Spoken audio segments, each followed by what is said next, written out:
Hello everyone. इस lecture के माध्यम से हम यूपीएससी के सिलेबस के बारे में जानेंगे और अध्ययन करेंगे। तो जितने भी हमारे यूपीएससी के एस्पिरेंट हैं तो उनसे मैं बताना चाहता हूं कि कोई भी प्रिपरेशन करने से पहले कोई भी एग्ज़ाम हो, यूपीएससी या कोई भी स्टेट लेवल या कोई भी एग्ज़ाम हो, कॉम्पिटिटिव एग्ज़ाम, तो सबसे पहले उसका सिलेबस जानना हमारे लिए बहुत ज़रूरी होता है। तो उसी प्रकार यूपीएससी के सिलेबस के बारे में हम आज इस लेक्चर के माध्यम से डिस्कस करेंगे और आप लोगों से रिक्वेस्ट है बने रहना।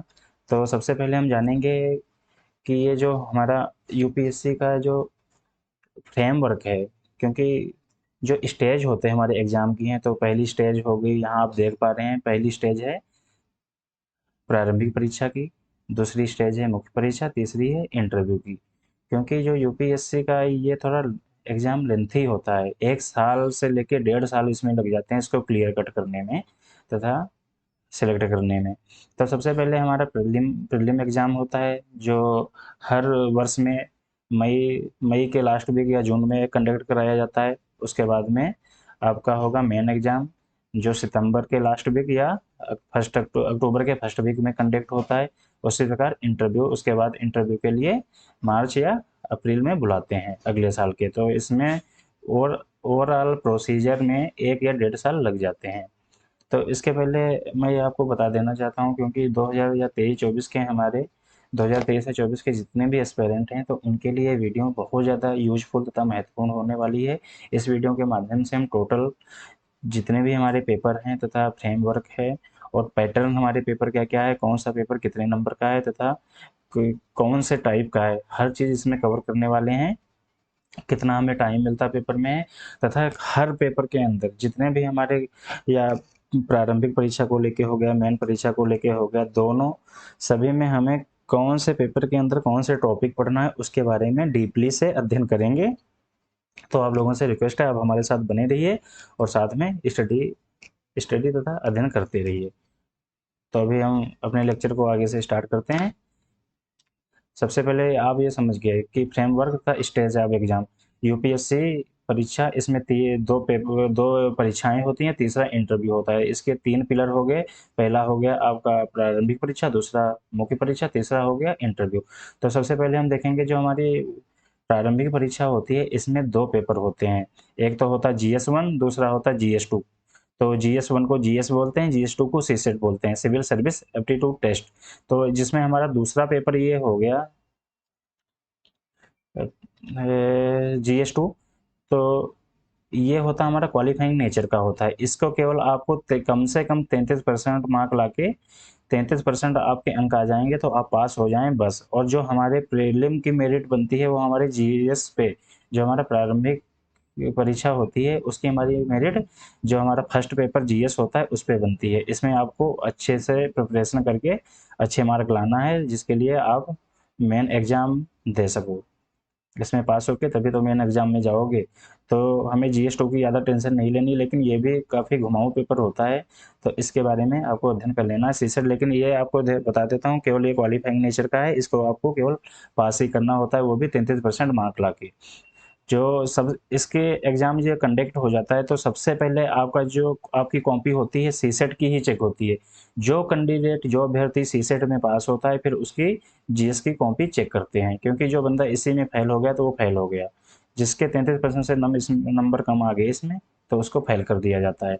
उसके बाद हम देखेंगे, तो अब इस एग्ज़ाम के बारे में देख लेते हैं। ये आपकी मई तथा मई के लास्ट वीक या जून के फर्स्ट वीक में कंडक्ट होती है। उसके बाद में मेन एग्जाम होता है, ये सितंबर के लास्ट वीक या फिर अक्टूबर के फर्स्ट वीक में कंडक्ट कराया जाता है। तो इसमें हम देखेंगे हमारे मेन एग्जाम के बारे में।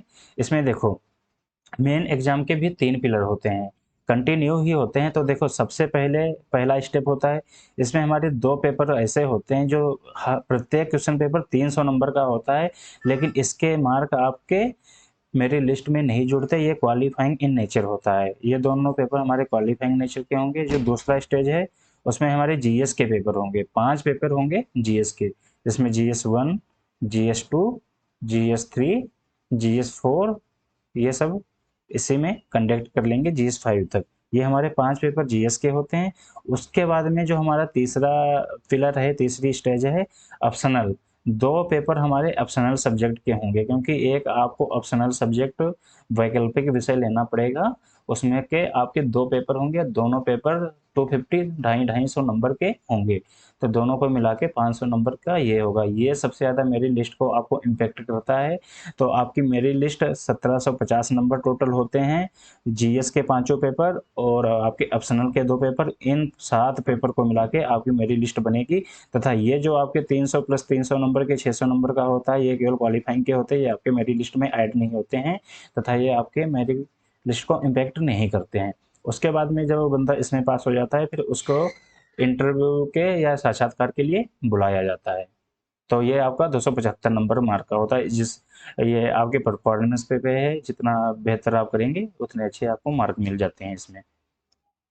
तो इसमें ओवरऑल आपकी पर्सनालिटी, पूरा पर्सनालिटी देख लेते हैं, आपके माइक के डिसीजन या फिर आपका विचार में किसी भी मुद्दे को लेके आपको उसको देखने का नज़रिया, विचार विमर्श क्या है उसके बारे में सब इसमें आपको वो जांच कर लेते हैं, उसके अकॉर्डिंग आपको नंबर देते हैं।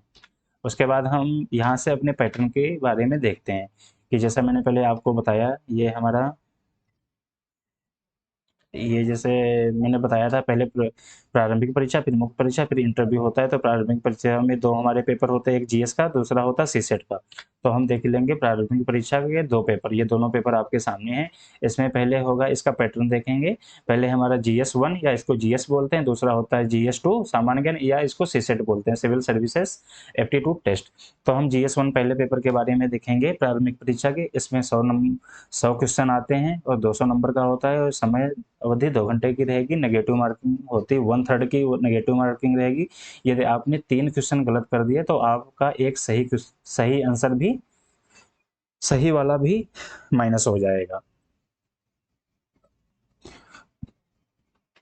और जो आपका पेपर टाइप होता है ऑब्जेक्टिव टाइप का रहेगा। वस्तुनिष्ठ कहने का मतलब इसका है कि आपको ऑप्शनल आएगा, ऑब्जेक्टिव टाइप का आएगा। उसके बाद में आ जाता है नंबर। आप ये हमारा सीसेट के बारे में हम देखेंगे। इसमें नंबर ऑफ क्वेश्चन, इसमें 80 नंबर का 80 क्वेश्चन आएंगे, नंबर ऑफ क्वेश्चन 80 रहेंगे, और टोटल अंक हमारे 200 नंबर का ये भी है, जैसे ये 200 का है, 200 का ये भी है।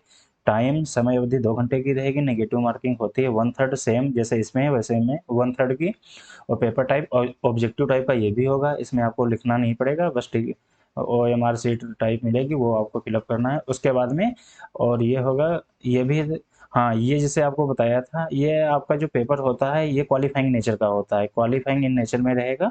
इसमें आपको कम से कम 33% मार्क लाने ही पड़ेंगे। जब आपकी ये परीक्षा कंडक्ट हो जाएगी तो सबसे पहले आपका ये वाला सीसेट वाला पेपर चेक होगा। यदि आप इसमें पास हैं, आपके कम से कम इसमें 33% नंबर होना अनिवार्य है। या 33 से एक भी नंबर कम है 33% से, तो आप फेल कर दिए जाएंगे। फिर उसके बाद आपका ये जीएस वाला जो पेपर है, ये कॉपी होगी, ये चेक नहीं होगी। फिर इसके हम कुछ बेसिक कॉन्सेप्ट के बारे में, एस्पेक्ट के बारे में देख लेते हैं। जो हमारी प्रिलिमिनरी जो प्रारंभिक परीक्षा है, इसमें प्रारंभिक परीक्षा, इस परीक्षा में 2 पेपर होते हैं जो मैंने ऑलरेडी कवर कर लिया है, जिनमें से प्रत्येक पेपर 200 अंक का रहेगा। दोनों ही प्रश्न पत्र वस्तुनिष्ठ या बहुविकल्पी प्रकार के होंगे। वही बता दिया कि इसमें लिखना नहीं पड़ेगा, ये आपके ऑब्जेक्टिव टाइप होंगे। उसके बाद प्रारंभिक परीक्षा का पेपर 2, जो दूसरा पेपर हमारा होता है, प्रारंभिक परीक्षा में 2 पेपर होते हैं, फिर से रिपीट कर रहा हूँ। उसमें से पहला जीएस होता है, दूसरा सीसेट होता है। जो सीसेट होता है ये अर्हक या क्वालिफाइंग नेचर का होता है। इसे पास करने के लिए कम से कम 33% अंक लाना अनिवार्य होता है। फिर देखो, प्रश्न पत्र हिंदी और अंग्रेजी दोनों भाषाओं में तैयार किए जाते हैं। प्रत्येक प्रश्न पत्र 2 घंटे का होगा। दृष्टिहीन और चलने में जो कोई भी कैंडिडेट अभ्यर्थी जैसे डिसेबल है, दिव्यांग है, तो उसके लिए हर घंटे पे 20 मिनट एक्स्ट्रा टाइम मिलेंगे, क्योंकि उसकी एफिशिएंसी लिखने की कम पड़ जाती है। तो उसके अकॉर्डिंग उसको 20 मिनट ज़्यादा मिलेंगे हर पेपर को लेके। जो आपको 2 घंटे मिलेंगे तो उसको दोनों पेपर में 20 मिनट उसके प्लस 20 मिनट दूसरे घंटे के, तो 2 घंटे 40 मिनट मिल जाएंगे। फिर हम यहाँ से देखेंगे मेन परीक्षा। अभी प्रारंभिक परीक्षा क्लियर है हम लोगों का, तो अब प्रारंभिक परीक्षा का टोटल क्लियर हो गया। 2 प्रश्न पत्र होते हैं, एक पहला जीएस, दूसरा सी सेट, दूसरा वाला आपका क्वालिफाइंग होता है, 33% मार्क लाने होते हैं। तो क्लियर यहाँ तक? ओके, अब आगे बढ़ते हैं। अब देखेंगे हम मेन परीक्षा के बारे में। तो सबसे पहले जो मैंने आपको पहले बताया था मेन परीक्षा के बारे में, आप यहाँ से देख सकते हो, इसमें 3 पिलर आपके बता दिए थे मेन परीक्षा में, फर्स्ट, दूसरा, तीसरा। पहले नंबर पे 2 पेपर आपके क्वालिफाइंग नेचर के होंगे, जो एक आपके लैंग्वेज का होगा और दूसरा अंग्रेजी का होगा। दूसरे जो 5 आपके जीएस क्वेश्चन पेपर होंगे, जीएस के सामान्य अध्ययन के, और फिर 2 पेपर आपके जो होंगे वो ऑप्शनल के होंगे। तो वही आप ऐसे देख सकते हो इसमें। ये देखो मैंने कलर वाइज अलग अलग बना रखा है। जो आपके ये फर्स्ट पिलर वाले हैं, ये आपके दोनों हैं इन क्वालिफाइंग नेचर के, 300 प्लस 300, ये पहला पेपर ए और पेपर बी, ये दोनों हैं आपके क्वालिफाइंग नेचर के। इसके ये जो 1750 मैंने बताया था, 1750 से ये अलग है। ये यहाँ से ये 2 पेपर आपके, पेपर ए पेपर बी, इसके मार्क आपके मेरिट लिस्ट में ऐड नहीं होंगे, इनको केवल आपको पास करना होगा। फिर यहाँ से हमारा जो पेपर 1 होता है, ऐसे राइटिंग से स्टार्ट होता है, फिर उसके बाद जीएस के हमारे पेपर, और फिर हमारे वैकल्पिक विषय के, ये हमारे टोटल मिला के, सॉरी जीएस के 5 मैंने बोल दिया था गलती से, लेकिन जीएस के 1 2 3 4 होते हैं। पेपर 1 जो हमारा होता है, लेकिन हम इसको जीएस में ही काउंट करते हैं, ये ऐसे का होता है, निबंध का।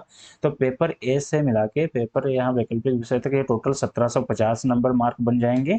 इनसे आपकी मेरिट लिस्ट बनेगी। तो जिसमें हमारा पेपर 1 जो निबंध का होता है, पेपर 2 हमारा जीएस 1 का होता है, पेपर 3 हमारा सामान्य अध्ययन या जीएस 2 का होता है, पेपर नंबर 4 हमारा जीएस 3 का होता है, तथा पेपर नंबर 5 हमारा जीएस 4 का होता है। प्रत्येक क्वेश्चन पेपर ये हमारा 250 मार्क का होता है। और उसके बाद हम यहाँ पे देखते हैं, जो हमें एक ऑप्शनल जो वैकल्पिक विषय लेते हैं उसके 2 पेपर होते हैं। ये भी मेरी लिस्ट में इसके नंबर ऐड होते हैं, ये 250 तो यहाँ से लेकर पेपर ए ऐसे राइटिंग से लेकर और वैकल्पिक विषय यहाँ तक, ये आपके टोटल 1700 1750 मार्क बन गए।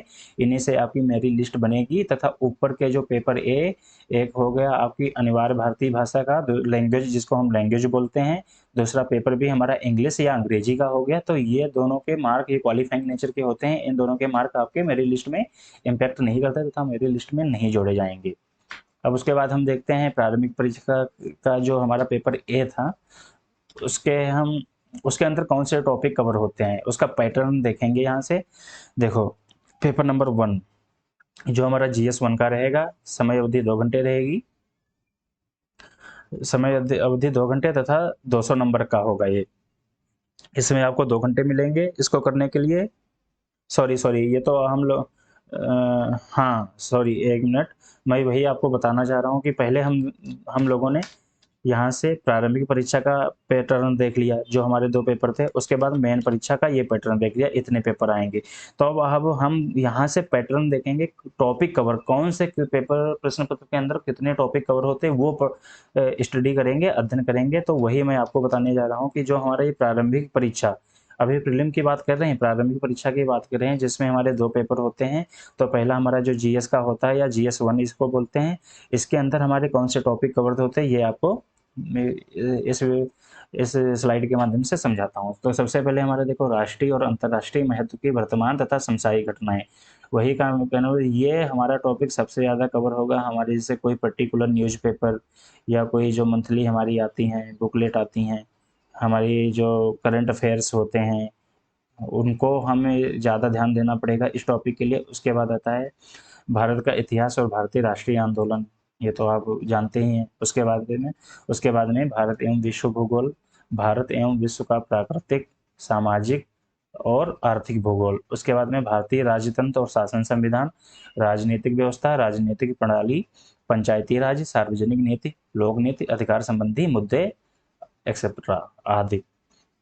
फिर हमारा है 5वां टॉपिक है आर्थिक और सामाजिक विकास, सतत विकास, गरीबी समावेशन, जनसांख्यिकी, सामाजिक क्षेत्र में की गई पहल। फिर 6ठा हमारा टॉपिक रहेगा पर्यावरणीय पारिस्थितिकी की जैव विविधता और मौसम परिवर्तन संबंधी सामान्य मुद्दे, जिनके लिए विशेषज्ञता आवश्यक नहीं है। और फाइनली हमारा 7वां टॉपिक आ जाएगा सामान्य विज्ञान का। ये कक्षा 10 लेवल से बहुत कुछ इसमें आपको मिलेगा, लेकिन आपको इसके लिए डीपली पढ़ना पड़ेगा, क्योंकि जो हमारा प्रारंभिक परीक्षा का होता है इसी से मेरी लिस्ट बनेगी। तो इसके लिए आपको बहुत ज़्यादा ही पढ़ना पड़ेगा। जो हमारा सीसेट का होता है, ये हमारा लेवल कक्षा 10 का होगा। आपने कक्षा 10 मेहनत से किया है, कक्षा 10 तक आपने मैथ, रीजनिंग तथा और भी टॉपिक पढ़े हैं। तो ये आपका नॉर्मली क्लियर हो जाएगा पेपर। फिर हम देखते हैं हमारी प्रारंभिक परीक्षा का। ऊपर हेडिंग देख लिया करो, जान जाओ ये प्रारंभिक की बात कर रहा हूँ या मेन परीक्षा की बात कर रहा हूँ। तो अभी प्रारंभिक परीक्षा का जो हमारा पेपर नंबर 2, जिसको हम GS2 भी बोलते हैं या CSET बोलते हैं, ये 200 नंबर का रहेगा। समय अवधि हमें इसके लिए 2 घंटे टाइम मिलेगा इसको हल करने के लिए। इसमें हमारे टॉपिक आपके सामने हैं। रीड टॉपिक जो हमारा बोधगम्यता का रहेगा, बोधगम्यता या समझना, तो इसमें क्या होगा, रीड टॉपिक एंड अंडरस्टैंड, उसके बाद आंसर। पहले आपको टॉपिक को पढ़ना है और समझना है, उसके बाद आंसर देना। फिर है संचार कौशल सहित अंतर व्यक्तिगत कौशल, पारस्परिक कौशल। तीसरा रहेगा तार्किक कौशल एवं विश्लेषणात्मक क्षमता। चौथा है निर्णय लेना और समस्या का समाधान करना। पांचवा है सामान्य मानसिक क्षमता या फिर मानसिक योग्यता। फिर है छठा हमारा टॉपिक रहेगा आधारभूत संख्यानन या बुनियादी संख्या, जिसके आधार पर संख्या और इनके संबंध, परिणाम के आदेश आदि। कक्षा 10 लेवल का रहेगा, स्तर का रहेगा। आंकड़ों का निर्वाचन या डाटा व्याख्या, जो डाटा व्याख्या करना होता है। फिर रहेगा चार्ट, ग्राफ, रेखांकन, तालिकाओं, आंकड़ों की पर्याप्तता। कक्षा 10 तक आपने मैथ से बढ़िया मैथ तथा रीजनिंग पढ़ा है, तो ये आपके लिए बहुत ज़्यादा इजी होने वाला है। उसके बाद हम आगे हैं, अभी तो हमारे देखो, पहले हम लोगों ने फ्रेमवर्क ऑफ एग्जाम देख लिया, प्रारंभिक परीक्षा, मेन परीक्षा और इंटरव्यू। उसके बाद में हम लोगों ने क्या देखा कि हमारे प्रारंभिक परीक्षा में कितने पेपर होते हैं तथा कि उसका पैटर्न क्या है, कितने क्वेश्चन आएंगे, कितना टाइम मिलेगा, किस टाइप का ऑब्जेक्टिव रहेगा। फिर वैसे हम लोगों ने मेन परीक्षा के बारे में देख लिया कि उसमें कौन सा क्वालिफाइंग नेचर के कितने पेपर हैं और कितने पेपर हमारे GS के हैं, कितने हमारे ऑप्शनल सब्जेक्ट के हैं और कितने नंबर के हैं। उसके बाद में हम लोगों ने मेन परीक्षा जो थी उसके 2 पेपर थे, दोनों पेपर के अंदर कौन से टॉपिक हमें पढ़ना है वो भी हम लोगों ने इस वीडियो के माध्यम से कवर कर लिया। अभी हम देखेंगे नहीं, प्रारंभिक परीक्षा के टॉपिक कवर कर लिया। अभी हम देखेंगे जो हमारी मेंस एग्जाम है, मुख्य परीक्षा, इसके अंदर जितने भी हमारे प्रश्न पत्र हैं, इसके अंदर हमें कौन से टॉपिक पढ़ने हैं, तो उनके बारे में हम डिटेल से देखेंगे डीपली। देखो, सबसे पहले मैंने बताया था पेपर ए जो अनिवार्य भारतीय भाषा का होगा, ये लैंग्वेज का होता है। इसमें आप कोई भी लैंग्वेज ले सकते हैं जितनी भी आपकी सूची में दे रखी हैं। तो इसमें कुल अंक ये 300 नंबर का रहेगा और इसके लिए आपको समय 3 घंटे मिलेगा। उम्मीदवार संविधान की 8वीं अनुसूची में शामिल भारतीय भाषाओं में से किसी एक भाषा का चयन पेपर के लिए करता है। ये जो लैंग्वेज का पेपर होता है, इसमें जो संविधान की 8वीं अनुसूची है, उसमें जितनी भी भाषा हैं उसमें से आप किसी एक भाषा का सिलेक्शन कर सकते हैं जो आपके लिए इजी हो, जिसमें आपका परफॉर्मेंस अच्छा रहे। उसके बाद आप ये देखेंगे इस प्रश्न पत्र में क्वालिफाइंग अंक 90 होते हैं, यानी कि 30% अंक लाना पड़ेगा। पेपर ए का पाठ्यक्रम जो हमारा ये अनिवार्य लैंग्वेज का है, इसका पाठ्यक्रम देखो, इसके अंदर कौन से टॉपिक होते हैं। दिए गए मार्ग की समझ, बोधगम्यता, कंप्रिहेंशन ऑफ गिवन पैसेज, फिर रहेगा सटीक या संक्षिप्त लेखन, फिर उपयोगम शब्दावली, फिर शॉर्ट ऐसे आ जाएगा, लघु निबंध, उसके बाद अंग्रेजी से भारतीय भाषा में अनुवाद और इसके विपरीत। इसके विपरीत का मतलब है कि अंग्रेजी से जिस भाषा में आपने जो सी लैंग्वेज ले रखी है, अंग्रेजी से जिस भाषा में आप अनुवाद करेंगे उसी भाषा से इंग्लिश में आपको अनुवाद करना होगा। ये नोट आपके लिए, इसको आप ध्यान से पढ़ लो। यह प्रश्न पत्र अरुणाचल प्रदेश, मणिपुर, मेघालय, मिजोरम, नागालैंड व सिक्किम के रहने वाले लोगों के लिए अनिवार्य नहीं है। उसके बाद देखेंगे हमारा मुख्य परीक्षा, मेन एग्जाम का पैटर्न के बारे में। वही मेन एग्जाम तो चल ही रहा है, उसके पेपर बी के पैटर्न के बारे में देखेंगे, उसके अंदर कौन से टॉपिक हैं उसको देखेंगे। पेपर बी हमारे कुल 300 नंबर का रहेगा, समय अवधि 3 घंटे रहेगी, जो ऑलरेडी मैं आपको यहाँ से कवर कर चुका हूँ। आप यहाँ से हर चीज़ देख सकते हैं, ठीक, यहाँ स्क्रीनशॉट लेके हर चीज़ देख सकते हैं। अब पेपर भी यहाँ से देखेंगे। इसके अंदर हम पाठ्यक्रम देखना हमारा अनिवार्य है, ये तो हम ऑलरेडी आप लोगों को बता चुके हैं। दिए गए मार्क की समझ कब, वो सेम इसका भी वैसे ही रहेगा। कंप्रिहेंशन ऑफ गिवन पैसेज, सटीक लेखन या फिर संक्षिप्त लेखन, प्रेसिस राइटिंग, उपयोग और शब्दावली, जो जैसा वोकैबुलरी, लघु निबंध, संक्षिप्त लेखन, वही शॉर्ट ऐसे हो जाएगा, सेम वैसे ही हो गया। फिर हम देखेंगे जो हमारा पेपर 1 होता है, जो ऐसे राइटिंग का होता है, इसके बारे में जानने की कोशिश करेंगे। इस पेपर में निबंध लिखने के लिए कोई भी टॉपिक दिया जाता है, अभ्यर्थी को दिए गए टॉपिक या विषय से निबंध लिखना होता है। इस पेपर में 2 सेक्शन दिए जाते हैं, दोनों सेक्शन में 4-4 विषयों के ऑप्शंस आते हैं, जिनमें से अभ्यर्थी को दोनों सेक्शन से एक एक टॉपिक चुनना होता है और प्रत्येक पर निबंध लिखना होता है। कुल मिलाकर 2 ऐसे लिखने होते हैं, प्रत्येक 125 अंक का होता है। एक निबंध 125 मार्क का रहेगा, तो दोनों निबंध आपके कितने हो गए, 250 मार्क के हो गए। तो इसको मैं नॉर्मली बता देता हूँ, इसमें आपके 2 निबंध लिखने पड़ेंगे, 2 सेक्शन पूछे जाएंगे। हर सेक्शन में पहले जो आपका सेक्शन आएगा उसमें 4 निबंध होंगे, 4 में से किसी एक को लिखना लिखना पड़ेगा आपको, जो आपका कंप्लीट हो, जिसके बारे में आप बढ़िया से लिख सकते हैं, समझा सकते हैं, उसको लिखना। उसके बाद में फिर दूसरा सेक्शन होगा, उसमें भी 4 होंगे, चारों में से आपको किसी एक को लिखना है। फिर आते हैं पेपर नंबर 3 के बारे में, जो हमारा सामान्य अध्ययन है GS1 का। पेपर नंबर 2 के बारे में, इसके इसके अंदर हमें कौन से टॉपिक पढ़ना है वो कवर कर लेंगे। भारतीय विरासत और संस्कृति, विश्व और समाज का इतिहास और भूगोल। भारतीय विरासत, आधुनिक भारतीय इतिहास, विश्व इतिहास, भारतीय समाज, भूगोल। ये हिस्ट्री का इसमें ज़्यादा से कवर होगा, तो हिस्ट्री आपको डीपली से पढ़ना पड़ेगा। उसके बाद में हम देखेंगे पेपर नंबर 3 हमारा GS2 का है, शासन, संविधान, राजनीति, सामाजिक और अंतर्राष्ट्रीय संबंध। इसके बारे में टॉपिक हमें कौन से पढ़ने हैं, तो ये सबसे ज़्यादा हमारा पॉलिटी का है। इसके लिए पॉलिटी बहुत ज़्यादा इफेक्ट करती है। पॉलिटी में तो आप जानते हैं भारतीय शासन, या इसके लिए लक्ष्मीकांत की बुक कितनी ज़्यादा है, MC ग्राहिल वाली, जो लक्ष्मीकांत की है ना, इसके प्रिपरेशन के लिए हमारी भारतीय शासन लक्ष्मीकांत की बुक आपको पढ़ना है। आप इसमें हर एक टॉपिक, हर एक कॉन्सेप्ट आपको समझ में आएगा। तो भारतीय संविधान, भारतीय राज्य व्यवस्था, सामाजिक न्याय, भारतीय शासन, अंतर्राष्ट्रीय संबंध, ये टॉपिक आपको पढ़ना पड़ेगा इस पेपर के अंतर्गत। उसके बाद देखेंगे पेपर नंबर 4, जो हमारा GS3 का रहेगा। इसमें प्रौद्योगिकी, आर्थिक विकास, जैव विविधता, पर्यावरण, सुरक्षा। इसमें देखेंगे पर्यावरण और जैव विविधता, आपदा प्रबंधन तथा सुरक्षा। तो पेपर नंबर 4 में हमारे ये टॉपिक हैं आपके सामने, आप स्क्रीनशॉट ले सकते हैं। उसके बाद, सॉरी, एक मिनट।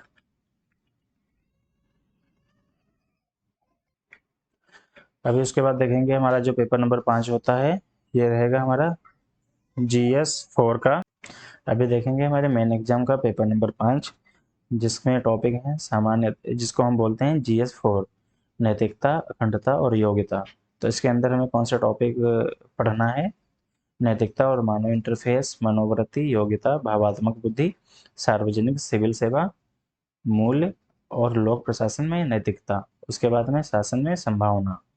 फिर पेपर नंबर हमारा जो 6 और 7 है, ये कोई आपको एक ऑप्शनल या वैकल्पिक विषय चुन लेना होता है। उसमें उसके आपके 2 पेपर होते हैं, जो दोनों, प्रत्येक पेपर 250 मार्क का होता है। तो टोटल ऑप्शनल सब्जेक्ट का आपके मार्क 500 हो जाते हैं। वैकल्पिक विषय प्रश्न पत्र नंबर 6 और प्रश्न पत्र नंबर 7 में अभ्यर्थी को 51 विषयों की सूची में से किसी एक विषय का चयन करना होता है, और उसी चयन किए गए विषय के आधार पर इन दोनों प्रश्न पत्रों में प्रश्न पूछे जाते हैं।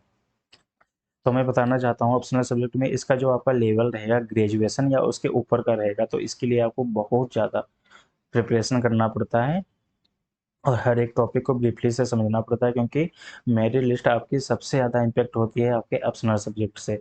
एग्जाम से लेके इंटरव्यू में आपको ऑप्शनल सब्जेक्ट से बहुत ज़्यादा क्वेश्चन आपसे पूछे जाएंगे। उसके बाद देखेंगे फाइनली जो आप में उसमें मेंस एग्ज़ाम क्लियर कर लेंगे, उसके बाद आपको इंटरव्यू के लिए बुलाया जाएगा। तो इंटरव्यू, इसके बारे में देखते हैं। 275 मार्क का होता है ये इंटरव्यू। इस परीक्षा का सबसे अंतिम और इम्पॉर्टेंट चरण होता है। इसमें अभ्यर्थी के बौद्धिक ज्ञान का परीक्षण लिया जाता है। अभ्यर्थी के लेखन कला व शिक्षा संबंधी प्रश्नों का परीक्षण प्रारंभिक और मुख्य परीक्षा में लिया जा चुका होता है। इंटरव्यू में उम्मीदवार से भरे गए आवेदन फार्म के रिगार्डिंग प्रश्न पूछे जाते हैं कि उम्मीदवार अपने बारे में कितना जानता है, और उसकी तार्किक क्षमता, सोचने की शक्ति, किसी विषय पर विचार विमर्श और नजरिया आदि का परीक्षण लिया जाता है। इसके अलावा इंटरव्यू का मुख्य उद्देश्य उम्मीदवार के संपूर्ण व्यक्तित्व का परीक्षण करना भी होता है, और उम्मीदवार के डिसीजन मेकिंग और सिचुएशन को हैंडल करना आदि परीक्षण किया जाता है। तो आप ये समझ गए, जो इंटरव्यू होता है इसमें टोटल उम्मीदवार का जो पर्सनल व्यक्तित्व होता है उसके बारे में, PT के बारे में सब कुछ पूछते हैं।